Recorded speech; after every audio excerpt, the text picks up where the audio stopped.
जया एकादशी व्रत कथा। जय श्री कृष्णा, राधे राधे। आप सभी पर भगवान श्री हरि की कृपा सदा सर्वदा बनी रहे, इसी मंगल कामना के साथ आज की वीडियो का शुभारंभ करती हूँ। आज माघ मास के शुक्ल पक्ष की एकादशी तिथि है और इस एकादशी को जया एकादशी के नाम से जाना जाता है। कुछ स्थानों पर इसे जया ग्यारस भी कहते हैं। पद्म पुराण के अनुसार स्वयं भगवान श्री कृष्ण जी ने युधिष्ठिर को जया एकादशी का महत्व बताते हुए कहा था कि प्राणी के इस जन्म एवं पूर्व जन्म के समस्त पापों का नाश करने वाली जया एकादशी उत्तम तिथि है। जो मनुष्य जया एकादशी का व्रत रखता है और इसकी कथा को सुनता है, वह कभी प्रेत योनि में नहीं जाता है तथा उसके पूर्वजों को नीच योनि से मुक्ति मिलती है और उसकी सभी मनोकामनाएं पूर्ण होती हैं तथा घर में सुख समृद्धि, धन संपत्ति और खुशहाली आती है। तो आज मैं आपको सुना रही हूँ जया एकादशी की बड़ी ही दुर्लभ कथा। इन कथाओं को सुनने से मनुष्यों के सभी पाप और संकट कट जाते हैं तथा समस्त मनोकामनाओं की पूर्ति होती है। तो आप लोग बड़ी ही श्रद्धा और प्रसन्न चित्त मन से इन कथाओं को पूरा अवश्य सुनिएगा। आइए भगवान श्री लक्ष्मी नारायण जी के चरणों का ध्यान करते हुए इस कथा को सुनते हैं। गांडीवधारी अर्जुन ने कहा, हे भगवान, अब कृपा कर आप मुझे माघ माह के शुक्ल पक्ष की एकादशी के संबंध में भी विस्तार पूर्वक बताएं।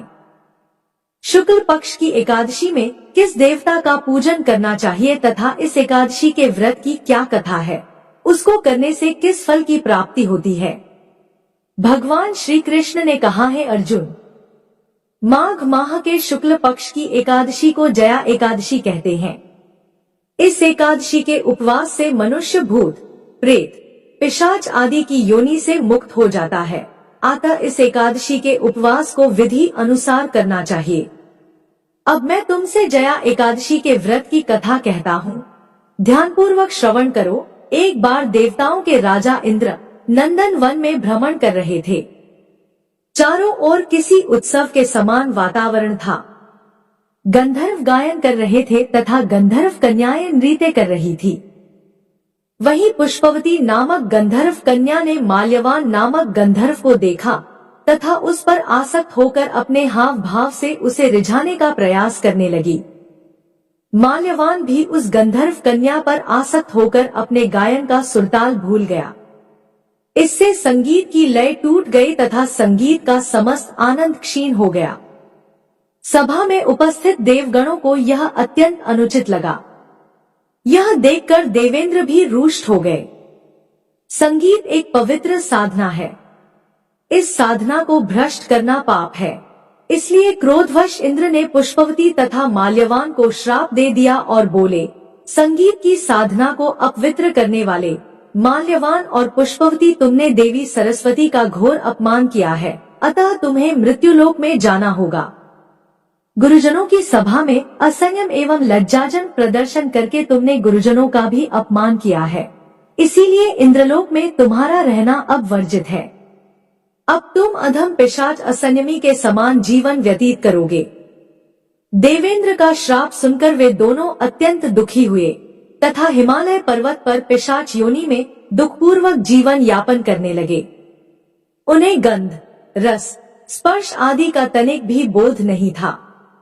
वहीं उन्हें असहनीय दुख सहने पड़ रहे थे। रात दिन में उन्हें एक क्षण के लिए भी निद्रा नहीं आती थी। उस स्थान का वातावरण अत्यंत शीतल था, जिसके कारण उनके रोम खड़े हो जाते थे, हाथ पैर सुन्न पड़ जाते थे तथा दांत किटकिटाने लगते थे। एक दिन उस पिशाच ने अपनी स्त्री से कहा, पता नहीं हमने पूर्व जन्म में कौन से पाप किए हैं, जिसके कारण हमें इतनी दुखदायी यह पिशाच योनि प्राप्त हुई है। पिशाच योनि से नरक के दुख सहना अधिक उत्तम है। इसी प्रकार के अनेक विचारों को कहते हुए अपने दिन व्यतीत करने लगे। भगवान की कृपा से एक समय माघ के शुक्ल पक्ष की जया एकादशी के दिन इन दोनों ने कुछ भी भोजन नहीं किया तथा न ही कोई पाप कर्म किया। उस दिन मात्र फल फूल ग्रहण कर ही दिन व्यतीत किया तथा महान दुख के साथ पीपल के वृक्ष के नीचे विश्राम करने लगे। उस दिन सूर्य भगवान अस्ताचल को जा रहे थे वह रात्रि इन दोनों ने एक दूसरे से सटकर बड़ी कठिनता से व्यतीत की। दूसरे दिन प्रातः काल होते ही प्रभु की कृपा से इनकी पिशाच योनि से मुक्ति हो गई तथा पुनः अपनी अत्यंत सुंदर अप्सरा एवं गंधर्व की देह धारण करके तथा सुंदर वस्त्रों एवं आभूषणों से अलंकृत होकर दोनों स्वर्ग लोक को चले गए। उस समय आकाश में देवगण तथा गंधर्व इनकी स्तुति करने लगे। नागलोक में जाकर इन दोनों ने देवेंद्र को दंडवत प्रणाम किया। देवेंद्र को भी उन्हें उनके वास्तविक रूप में देखकर महान विस्मय हुआ तथा उन्होंने पूछा, तुम्हें पिशाच योनि से किस प्रकार मुक्ति मिली, उसका संपूर्ण वृत्तांत मुझे बताओ। देवेंद्र की बात सुन माल्यवान ने कहा, है देवताओं के राजा इंद्र, श्रीहरि की कृपा तथा जया एकादशी के व्रत के पुण्य से हमें पिशाच योनि से मुक्ति प्राप्त हुई है। इंद्र ने कहा, हे माल्यवान, एकादशी व्रत करने से तथा भगवान श्रीहरि की कृपा से तुम लोग पिशाच योनि को त्याग कर पवित्र हो गए हो, इसीलिए हमारे लिए भी वंदनीय हो, क्योंकि भगवान शिव तथा भगवान विष्णु के भक्त हम देवताओं के वंदना करने योग्य हैं, अतः आप दोनों धन्य हैं। अब आप प्रसन्नता पूर्वक देवलोक में निवास कर सकते हैं। आगे भगवान श्री कृष्ण ने कहा, है अर्जुन, इस जया एकादशी के उपवास से कुयोनि से सहज ही मुक्ति मिल जाती है। जो मनुष्य इस एकादशी का व्रत कर लेता है उसने मानो सभी तप, यज्ञ, दान कर लिए हैं।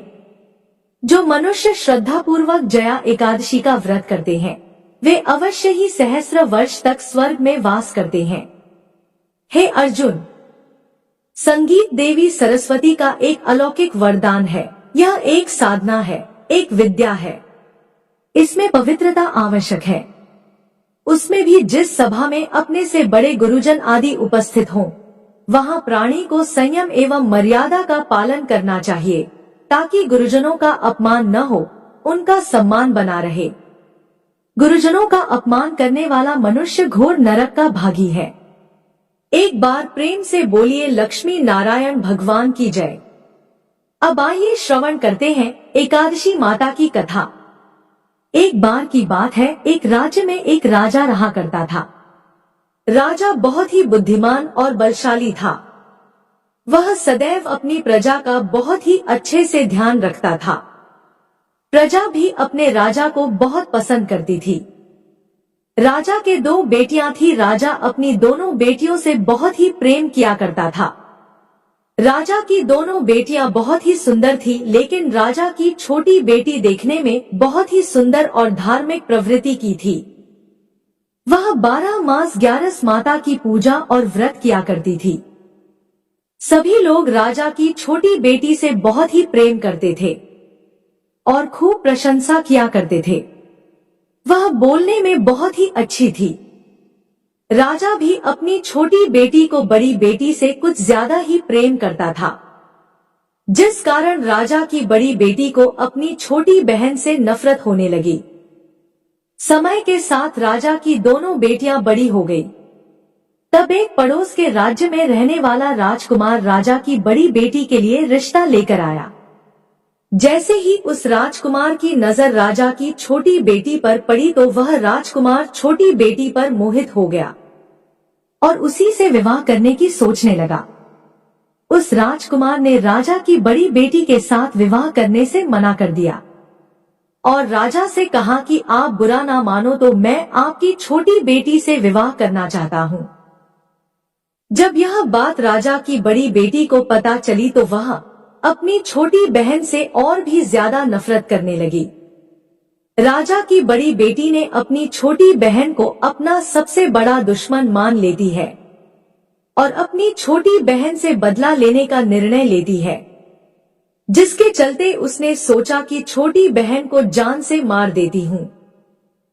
एक दिन राजा की बड़ी बेटी ने लड्डू में जहर मिलाकर अपनी छोटी बहन को दे दिया। छोटी बहन ने वो लड्डू खा लिया, लेकिन लड्डू खाने के बाद भी छोटी बहन को कुछ भी नहीं हुआ। बड़ी बहन यह देखकर बहुत ही आश्चर्यचकित हुई, लेकिन बड़ी बहन ने हार नहीं मानी। एक दिन जब छोटी बहन अपने कमरे में सो रही थी तब उसने मटके में सांप रखकर उसके कमरे में छोड़ दिया। लेकिन सांप भी छोटी बहन को कुछ नहीं कर पाया। जिसके बाद बड़ी बहन ने अपनी छोटी बहन से कहा कि चलो बहन, आज हम कुएं से पानी भर कर लाते हैं। तो छोटी बहन अपनी बड़ी बहन के कहे अनुसार उसके साथ पानी लेने के लिए चली गई। जैसे ही वह पानी कुएं से निकालने लगी तो बड़ी बहन ने उसे कुएं में धक्का दे दिया, लेकिन ग्यारस माता के आशीर्वाद से वह सकुशल बाहर निकल आई। यह देखकर उसे बहुत ही आश्चर्य हुआ कि ना जाने मैंने कौन कौन से प्रयास किए हैं, फिर भी इसका कुछ भी नहीं बिगड़ा। उसने एक दिन सोचते सोचते छोटी बहन के पास जाकर कहा कि बहन, तुमको पता है भगवान सबकी मृत्यु एक निश्चित समय पर लिखते हैं। तुम्हारी और मेरी मृत्यु कैसे होगी क्या तुम जानती हो? तब छोटी बहन ने कहा, हाँ बहन, मेरी मृत्यु कैसे होगी यह तो मैं जानती हूँ। छोटी बहन से यह सुनकर बड़ी बहन को बहुत ही संतुष्टि हुई और सोचने लगी कि इस बार मैं इसे जरूर मार दूंगी।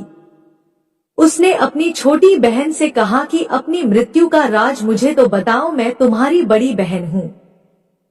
छोटी बहन ने अपनी बड़ी बहन से कहा कि मेरी मृत्यु एक तोते में है। जो तोते के गले में एक हार है उसी से मेरी मृत्यु होगी। जब कोई व्यक्ति उस तोते को मारकर वह हार अपने गले में पहन लेगा तो मैं मूर्छित हो जाऊंगी, और जैसे ही उस हार को अपने गले से उतार देगा तो मैं वापस जीवित हो जाऊंगी। अपनी छोटी बहन की मृत्यु का राज जानकर बड़ी बहन बहुत ही खुश हुई और उसने अपनी छोटी बहन को मारने के लिए उस पालतू तोते को ढूंढना शुरू कर दिया। लेकिन छोटी बहन को इस बात का पता था कि वह मेरी जान लेना चाहती है। वह अपने पिताजी के पास गई और अपने पिताजी से कहा कि पिताजी, अगर मेरी मृत्यु हो जाए तो मुझे जलाना मत, बल्कि आप मुझे पुरानी वाली जो हवेली है उसमें एक पलंग पर लिटाकर छोड़ देना। अपनी छोटी बेटी के मुंह से यह बात सुनकर राजा को बहुत ही बुरा लगा। उसने अपनी बेटी से पूछा कि बेटी, तुम ऐसी बातें क्यों कर रही हो? 2-4 दिन में तेरी शादी होने वाली है। तब राजा की छोटी बेटी ने बताया कि पिताजी, समय किसी के लिए नहीं रुकता, कब क्या हो जाए किसी को कुछ भी पता नहीं है। फिर राजा ने अपनी छोटी बेटी से कहा कि तुम्हारा ऐसा बोलना मुझे बिल्कुल भी अच्छा नहीं लगता। लेकिन छोटी बेटी ने अपने पिताजी को ऐसा करने पर मजबूर कर दिया और वचन ले लिया कि मरने के बाद जलाना नहीं है। तो राजा ने भी अपनी छोटी बेटी की बात मान ली और 2-3 दिन बाद जब शादी का समय आया, घर में पूरा शादी का माहौल था। पूरे गाजे बाजे के साथ बारात आई। राजकुमार बारात लेकर राजा के घर आया। राजकुमार और राजा की छोटी बेटी का विवाह शुरू हो गया। जैसे ही राजा की छोटी बेटी राजकुमार के साथ अपने फेरे लेना शुरू करती है तो उसी समय उसकी बड़ी बहन अपनी छोटी बहन के कमरे में जाकर उसके तोते को पकड़ लेती है और उसे जान से मार देती है। तोते के गले में जो हार था उसे अपने गले में धारण कर लेती है। जैसे ही बड़ी बहन ने हार को अपने गले में डाला तो उधर छोटी बहन के 3.5 फेरे ही पूरे हुए थे और वह बेहोश होकर गिर गई। इसके बाद राजा ने बड़े बड़े हकीम को बुलाया, अपनी छोटी बेटी का इलाज करने को कहा। राजा ने कहा, कोई मेरी बेटी का इलाज कर दो, मुंह मांगा इनाम दिया जाएगा। राजा की बात सुनकर वैद्य ने जब छोटी बेटी को चेक किया तो राजा को बताया कि आपकी छोटी बेटी ना तो जीवित है और ना ही मरी हुई है। मैं तो मेरे जीवन में ऐसा पहली बार देख रहा हूँ। तो राजा ने वैद्य और हकीम को कह दिया कि यह बात बाहर किसी को मत बताना। अगर तुमने यह बात और किसी को बताई तो हम तुम्हें फांसी की सजा देंगे। राजा ने अपनी छोटी बेटी को पुराने महल में ले जाकर एक पलंग पर लेटा दिया। वहां पर कुछ सैनिकों को तैनात कर दिया और स्वयं महल पर आ गया। राजा की बड़ी बेटी अपने पिताजी के पास गई और कहने लगी कि पिताजी, अगर यह शादी संपन्न नहीं हुई तो आपकी इज्जत का क्या होगा? अगर आप कहो तो मैं आपकी इज्जत बचाने के लिए राजकुमार से शादी करने के लिए तैयार हूँ। राजा ने अपनी बड़ी बेटी की बात मानकर छोटी बेटी के कपड़े बड़ी बेटी को पहना दिए और मंडप पर भेज दिया। लेकिन राजकुमार यह जान गया था कि यह राजा की छोटी बेटी नहीं है, तो उसने शादी करने से मना कर दिया। लेकिन वहां पर आए सारे लोगों ने राजकुमार को शादी करने के लिए विवश कर दिया और राजा की बड़ी बेटी से शादी उस राजकुमार की करवा दी। बचे हुए 3.5 फेरे बड़ी बेटी के साथ दिलवा दिए गए। उसके बाद राजकुमार राजा की बड़ी बेटी को अपने महल ले गया। राजकुमार राजा की बड़ी बेटी से ना तो बात करता था और ना ही उसे पसंद करता था और ना ही उसके कमरे में जाता था। राजकुमार ने यह फैसला ले लिया कि मैं राजा की छोटी बेटी को ढूंढ कर ही रहूंगा। वह रात दिन उसे ढूंढता हुआ इधर उधर घूमने लगा। एक दिन राजकुमार अपने घोड़े पर सवार होकर राजा के पुराने महल के पास पहुंच गया, जहां पर उसने कुछ सैनिकों को देखा। महल के पास पहुंचकर राजकुमार ने जब महल को ध्यान से देखा तो वह समझ गया कि यह मेरे ससुर का पुराना महल है। तब राजकुमार ने सैनिकों से पूछा कि तुम लोग यहाँ पर क्या कर रहे हो और इस महल के अंदर उस पलंग पर कौन लेटा है।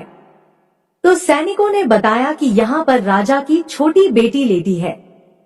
यह सुनकर राजकुमार बहुत ही खुश हुआ और तुरंत उससे मिलने के लिए अंदर चला गया। लेकिन अंदर जाकर देखा तो वो तो बिल्कुल बेहोश थी। राजकुमार उसकी सेवा करने लगा। जैसे ही रात हुई राजा की छोटी बेटी उठकर बैठ गई। राजकुमार यह देखकर बहुत ही खुश हुआ और उससे पूछने लगा कि तुम यहाँ पर क्या कर रही हो, ऐसे बीच फेरों से गायब होकर यहाँ पर क्यों चली आई, तुम मेरे साथ चलो। राजा की छोटी बेटी ने राजकुमार को सारी बात बता दी। बताया कि मेरी जान एक तोते में बसी थी और यह बात मैंने अपनी बड़ी बहन को बता दी थी। मुझे पता है कि उसी ने मुझे मारने का प्रयास किया है। उसके पास एक हार है जिसको वह सुबह पहन लेती है और रात को उतार कर रख देती है। जब तक वह हार को पहने रखती है तब तक मैं मूर्छित रहती हूँ और जैसे ही वह हार को उतार देती है तो मैं जीवित हो जाती हूँ। और जब तक मेरी बड़ी बहन के पास वह हार है तब तक मैं ऐसे ही जीवित और मूर्छित होती रहूंगी। अगर मेरी बड़ी बहन के पास जो हार है वह मेरे हाथ आ जाए तो मैं हमेशा के लिए जीवित हो जाऊंगी। राजकुमार यह बात सुनकर राजा की छोटी बेटी के पास रहने का निर्णय ले लिया और बचे हुए फेरे लेकर अपने विवाह को भी पूरा कर लिया और वहीं पर रहने लगा। ऐसे करते करते काफी समय बीत गया। राजा की छोटी बेटी गर्भवती हो गई।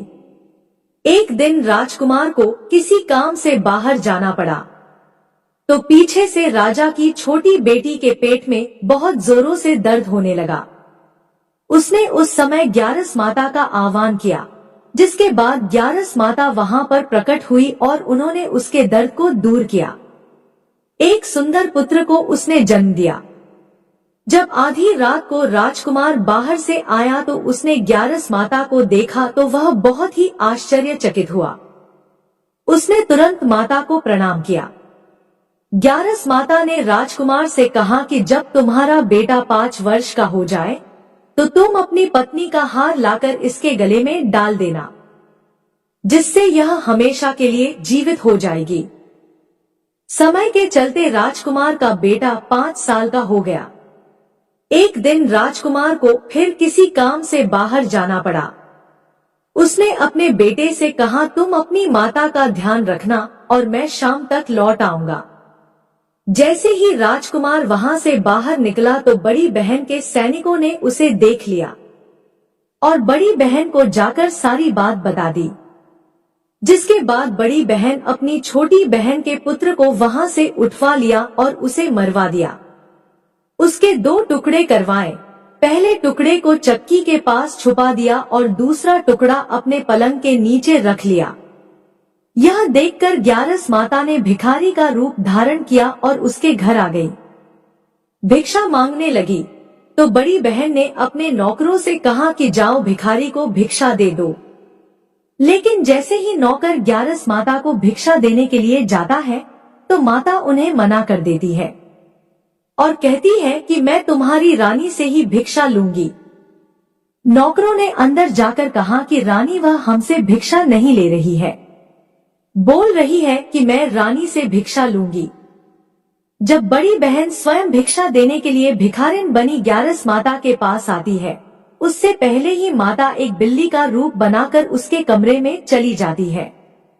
वहां पर जो छोटी बेटी के पुत्र का एक टुकड़ा था वह उठा लेती है और दूसरा चक्की के पास से उठाकर जीवित कर देती है और वहां से लेकर चली जाती है और राजकुमार को सारी बात बताकर उन्हें उसका बेटा सौंप देती है। राजकुमार अपने बेटे को लेकर उस बड़ी बहन के पास जाता है और उसे कहता है कि इस बच्चे का अच्छे से ध्यान रखना है। अगर तुम इस बच्चे का अच्छे से ध्यान रखोगी तो ही मैं तुमसे बात करूंगा, वरना मैं यहाँ से चला जाऊंगा। एक दिन राजकुमार ने अपने बच्चे से कहा कि तुम ऐसा करो, तुम्हारी माँ के गले का वो हार मांग लो, तुम्हारी जिद की वजह से वह तुम्हें दे देगी। अपने पिताजी के कहे अनुसार लड़का अपनी बड़ी माँ के पास जाकर कहता है कि माँ, मुझे तुम्हारे गले का हार चाहिए। यह सुनकर उसकी माँ को पहले तो बहुत गुस्सा आता है, पर उसको याद आता है कि राजकुमार ने कहा है कि अगर मैं इस बच्चे का अच्छे से ध्यान रखूंगी तो ही वह मुझसे बात करेंगे। वह सोचती है कि छोटी बहन अब तक तो मर गई होगी, उसे जला भी दिया होगा, अब कौन सी जिंदा होने वाली है। यही सोचकर वह हार को निकालकर उस बच्चे को दे देती है। वह बच्चा उस हार को ले जाकर अपने पिताजी को दे देता है तो राजकुमार अपने बेटे और उस हार को लेकर वहां से चला जाता है और जाते हुए कहकर जाता है कि तुम हमारे लिए खाना बनाकर तैयार रखना, मैं शाम को आकर तुम्हारे साथ ही खाना खाऊंगा। यह कहकर अपने बेटे को लेकर वहां से सीधा राजा के पास जाता है और राजा को सारी बात बता देता है। राजा अपनी बड़ी बेटी की यह करतूत सुनकर बहुत ही क्रोधित होते हैं और अपनी परवरिश को दोष देने लगते हैं। राजा राजकुमार को अपनी छोटी बेटी के साथ रहने का आदेश देते हैं। राजकुमार वह हार लेकर छोटी रानी के पास जाता है और उसके गले में वह हार डाल देता है, जिससे वह जीवित हो जाती है। दोनों बहुत ही खुश होते हैं।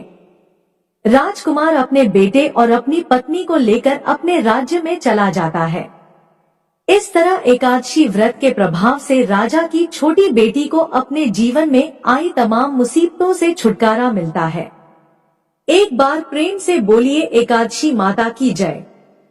आइए अब बड़ी ही श्रद्धा और प्रसन्न चित्त मन से इस मनोकामना को पूरी करने वाली कथा को सुनते हैं। एक बार भगवान श्री हरि विष्णु माता लक्ष्मी के साथ हरिद्वार में घूम रहे थे। माता लक्ष्मी ने देखा कि सारे मनुष्य गंगा में स्नान करके हर हर गंगे कहते जा रहे हैं, परंतु सभी लोग दुखी और परेशान हैं। तब माता लक्ष्मी ने बहुत ही आश्चर्य से भगवान विष्णु से पूछा, स्वामी, गंगा में इतनी बार स्नान करने पर भी इनके पाप और दुखों का नाश क्यों नहीं हुआ? क्या गंगा में अब सत्यता नहीं रही? भगवान विष्णु बोले, गंगा में तो वही सामर्थ्य है, परंतु इन लोगों ने पापनाशिनी गंगा में स्नान ही नहीं किया, फिर इन्हें लाभ कैसे मिलेगा? माता लक्ष्मी जी ने आश्चर्य से कहा कि स्नान कैसे नहीं किया? सभी तो हमारे सामने स्नान करके जा रहे हैं, अभी तक तो इनके शरीर भी नहीं सूखे हैं। भगवान विष्णु ने कहा, यह लोग तो केवल जल में डुबकी लगाकर ही आ रहे हैं, तुम्हें मैं कल इसका रहस्य समझाऊंगा। दूसरे दिन बहुत जोर से बारिश होने लगी। सारी गलियां कीचड़ से भर गई। एक चौड़े रास्ते में एक बड़ा सा गड्ढा था। चारों ओर कीचड़ भरा हुआ था और भगवान विष्णु ने लीला रची। वे स्वयं एक बूढ़े आदमी का रूप धारण करके उस गड्ढे में जा गिरे। लक्ष्मी जी को उन्होंने समझाकर पास में बैठा दिया कि देखो, तुम लोगों को सुना सुना कर यूं पुकारती रहो कि मेरे बूढ़े पति अचानक गड्ढे में गिर पड़े हैं। कोई पुण्य आत्मा इनको बाहर निकालकर इनके प्राण बचाएं और हम असहाय दंपति की सहायता करें। भगवान विष्णु ने यह भी समझा दिया कि जब कोई व्यक्ति गड्ढे में से मुझे बाहर निकालने को तैयार हो जाए तब इतना और कह देना कि मेरे पति सर्वथा निष्पाप है। इन्हें वही व्यक्ति छुए जो खुद भी निष्पाप हो। यदि आप निष्पाप है तो उनको हाथ लगाए, नहीं तो उनको हाथ लगाते ही आप स्वयं भस्म हो जाएंगे। लक्ष्मी जी तथास्तु कहकर गड्ढे के किनारे बैठ गई और आने जाने वालों को सुना सुनाकर भगवान विष्णु की सिखाई हुई बात कहने लगी। गंगा में नहाकर लोगों के झुंड आ रहे हैं और सुंदर युवती को यूं बैठी देखकर कुछ लोगों के मन में पाप आया और कुछ लोगों को धर्म का भय हुआ और कुछ लोग कानून से डरे और कुछ लोगों ने तो लक्ष्मी जी को यह भी कह दिया कि मरने दो इस बुढ़े को, क्यों इसके लिए रोती है। और कुछ दयालु और चरित्रवान पुरुषों ने उस युवती के पति को बाहर निकालना चाहा, परंतु लक्ष्मी जी के वचन सुनकर वे भी रुक गए। उन्होंने सोचा कि हम गंगा में नहा कर आए हैं तो क्या हुआ, पापी तो हैं ही, कहीं हम सहायता करते समय भस्म न हो जाए। उनके पास कई व्यक्ति आए परंतु किसी का साहस नहीं हुआ। सैकड़ों आए और सैकड़ों ने पूछा और चले गए। संध्या का समय हो चला। तब भगवान विष्णु ने माता लक्ष्मी से कहा, देखा आया कोई सच्चे मन से गंगा में नहाने वाला। तब थोड़ी देर बाद एक नौजवान युवक हाथ में एक लोटा लिए हुए हर हर गंगे कहता हुआ आया। लक्ष्मी जी ने उसे भी वही बात कही। उस युवक का हृदय करुणा से भर आया। उसने भगवान विष्णु को बाहर निकालने की तैयारी की। लक्ष्मी जी ने उसे रोककर कहा कि भाई, यदि तुम सर्वथा निष्पाप नहीं हो तो मेरे पति को छूते ही तुम भस्म हो जाओगे। उसने उस समय बिना किसी संकोच किए हुए लक्ष्मी जी से कहा, माता, मेरे निष्पाप होने में तुम्हें संदेह क्यों हो रहा है? आपने देखा नहीं, मैं अभी अभी गंगा में नहा कर आया हूँ। अभी आपके पति को बाहर निकालता हूँ। युवक ने लपक कर उस बूढ़े आदमी को ऊपर उठा लिया। भगवान श्री हरि विष्णु और माता लक्ष्मी ने उसे सच्चा भक्त समझकर अपना असली रूप प्रकट कर दर्शन देकर उसका जीवन धन्य किया। भगवान विष्णु ने माता लक्ष्मी से कहा कि इतने सारे लोगों में से केवल इस एक आदमी ने ही गंगा स्नान किया है। इस दृष्टांत के अनुसार जो लोग बिना श्रद्धा और विश्वास के केवल दिखाने के लिए गंगा स्नान करते हैं उन्हें वास्तविक फल प्राप्त नहीं होता। परंतु इसका यह मतलब नहीं है कि गंगा स्नान व्यर्थ जाता है। गंगा स्नान का बहुत पुण्य भी है। गंगा आज भी उतनी ही सामर्थ्यवान है। बोलिए लक्ष्मी नारायण भगवान की जय। अब आइए सुनते हैं एकादशी के दिन सुनी जाने वाली श्री शालिग्राम जी की पुण्य फल प्रदान करने वाली सच्ची कथा। एक कसाई था सदना, वह बहुत ईमानदार था। वो भगवान के नाम और कीर्तन में मस्त रहता था। यहाँ तक कि मांस को काटते बेचते हुए भी वह भगवान नाम गुनगुनाता रहता था। एक दिन वह अपनी ही धुन में कहीं जा रहा था कि उसके पैर से कोई पत्थर टकराया। वह रुक गया और उसने देखा एक काले रंग के गोल पत्थर से उसका पैर टकरा गया है। उसने वह पत्थर उठा लिया और अपनी जेब में रख लिया, यह सोचकर कि यह मांस तोलने के काम आएगा। वापस आकर उसने वह पत्थर मांस के वजन को तोलने के काम में लगाया। कुछ ही दिनों में उसने समझ लिया कि यह पत्थर कोई साधारण नहीं है, क्योंकि जितना वजन उसको तोलना होता पत्थर उतने वजन का ही हो जाता। धीरे धीरे यह बात फैलने लगी कि सदना कसाई के पास वजन करने वाला पत्थर है। वह जितना चाहता है पत्थर उतना ही तोल देता है। किसी को 1 किलो मांस देना होता तो तराजू में उस पत्थर को एक तरफ डालने पर दूसरी ओर 1 किलो का ही मांस तुलता। अगर किसी को 2 किलो चाहिए हो तो वह पत्थर 2 किलो के भार जितना भारी हो जाता। इस चमत्कार के कारण उसके यहाँ लोगों की भीड़ जुटने लगी। भीड़ जुटने के साथ ही सदना की दुकान की बिक्री बढ़ गई। यह बात एक ब्राह्मण तक भी पहुंची। हालांकि वह ऐसी अशुद्ध जगह पर नहीं जाना चाहते थे जहां मांस कटता हो व बिकता हो, किंतु चमत्कारिक पत्थर को देखने की उत्सुकता उसे सदना की दुकान तक खींच लाई। दूर से खड़ा वह सदना कसाई को मांस तोलते देखने लगा। उसने देखा कि कैसे वह पत्थर हर प्रकार के वजन को बराबर तोल रहा था। ध्यान से देखने पर उसके शरीर के रोने खड़े हो गए। भीड़ के छटने अर्थात कम होने के बाद ब्राह्मण सदना कसाई के पास गया। ब्राह्मण को अपनी दुकान में आया देखकर सदना कसाई प्रसन्न भी हुआ और आश्चर्यचकित भी। बड़ी नम्रता से सदना ने ब्राह्मण को बैठने के लिए स्थान दिया और पूछा कि वह उनकी क्या सेवा कर सकता है। ब्राह्मण बोले, तुम्हारे इस चमत्कारिक पत्थर को देखने के लिए ही मैं तुम्हारी दुकान पर आया हूँ, या यूँ कहूँ कि ये चमत्कारी पत्थर ही मुझे खींचकर तुम्हारी दुकान पर ले आया है। बातों ही बातों में उन्होंने सदना कसाई को बताया कि जिसे पत्थर समझकर वो मांस तोल रहा है, वास्तव में वो शालिग्राम जी हैं, जो कि भगवान का स्वरूप होता है। शालिग्राम जी को इस तरह गले कटे मांस के बीच में रखना व उनसे मांस तोलना बहुत बड़ा पाप है। सदना बड़ी ही सरल प्रवृत्ति का भक्त था। ब्राह्मण की बात सुनकर उसे लगा कि अनजाने में मैं तो बहुत बड़ा पाप कर रहा हूँ। अनुनय विनय करके सदना ने वह शालिग्राम उन ब्राह्मण को दे दिया और कहा कि आप तो ब्राह्मण हैं, इसलिए आप ही इनकी सेवा परिचर्या करके इन्हें प्रसन्न करें। मेरे योग्य कुछ सेवा हो तो मुझे अवश्य बताएं। ब्राह्मण शालिग्राम शिला को बहुत सम्मान से घर ले आए। घर आकर उन्होंने श्री शालिग्राम को स्नान करवाया, पंचामृत से अभिषेक किया व पूजा अर्चना आरंभ कर दी। कुछ दिन ही बीते थे कि उन ब्राह्मण के स्वप्न में श्री शालिग्राम जी आए और कहने लगे कि हे ब्राह्मण, मैं तुम्हारी सेवाओं से प्रसन्न हूँ, किंतु तुम मुझे उसी कसाई के पास छोड़ आओ। स्वप्न में ही ब्राह्मण ने कारण पूछा तो उत्तर मिला कि तुम मेरी अर्चना पूजा करते हो, मुझे अच्छा लगता है, परंतु जो भक्त मेरे नाम का गुणगान कीर्तन करते रहते हैं, उनको मैं अपने आप को भी बेच देता हूँ। सदना तुम्हारी तरह मेरी सेवा नहीं करता है, परंतु वह हर समय मेरा नाम गुनगुनाता रहता है, जो कि मुझे बहुत अच्छा लगता है, इसलिए तो मैं उसके पास गया था। ब्राह्मण अगले दिन ही सदना कसाई के पास गया और उनको प्रणाम करके सारी बात बताई। तत्पश्चात श्री शालिग्राम जी को उन्हें सौंप दिया। ब्राह्मण की बात सुनकर सदना कसाई की आंखों में आंसू आ गए।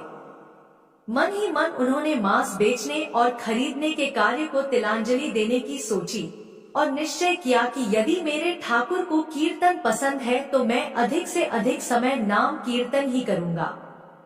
बोलिए श्री शालिग्राम भगवान की जय। आशा करती हूँ कि आपको कहानी पसंद आई होगी। कहानी पसंद आए तो चैनल को सब्सक्राइब करें और वीडियो को लाइक और शेयर करें। जय श्री कृष्णा, राधे राधे। आपका दिन शुभ और मंगलमय हो।